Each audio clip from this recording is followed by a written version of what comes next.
اور ان سے دو شخصوں کا حال بیان کرو جن میں سے ایک کو ہم نے انگور کے 2 باغ عنایت کیے تھے اور ان کے گردا گرد کھجوروں کے درخت لگا دیے تھے اور ان کے درمیان کھیتی پیدا کر دی تھی. دونوں باغ کثرت سے پھل لاتے اور اس کی پیداوار میں کسی طرح کی کمی نہ ہوتی اور دونوں میں ہم نے ایک نہر بھی جاری کر رکھی تھی.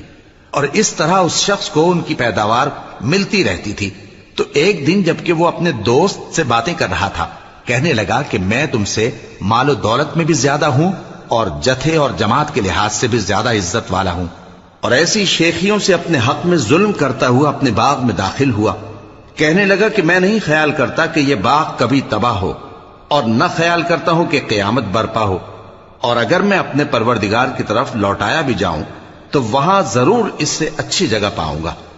تو اس کا دوست جو اس سے گفتگو کر رہا تھا کہنے لگا کہ کیا تم اس ذات سے کفر کرتے ہو جس نے تم کو مٹی سے پیدا کیا، پھر نطفے سے، پھر تمہیں پورا آدمی بنایا؟ مگر میں تو یہ کہتا ہوں کہ اللہ ہی میرا پروردگار ہے اور میں اپنے پروردگار کے ساتھ کسی کو شریک نہیں کرتا.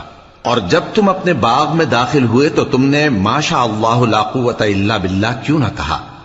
اگر تم مجھے مال و اولاد میں اپنے سے کمتر دیکھتے ہو تو عجب نہیں کہ میرا پروردگار مجھے تمہارے باغ سے بہتر عطا فرمائے اور تمہارے اس باغ پر آسمان سے آفت بھیج دے تو وہ صاف میدان ہو جائے، یا اس باغ کی نہر کا پانی گہرائی میں اتر جائے تو پھر تم اسے تلاش نہ کر سکو، اور اس کے میووں کو عذاب نے آ گھیرا اور وہ اپنی چھتریوں پر گر کر رہ گیا.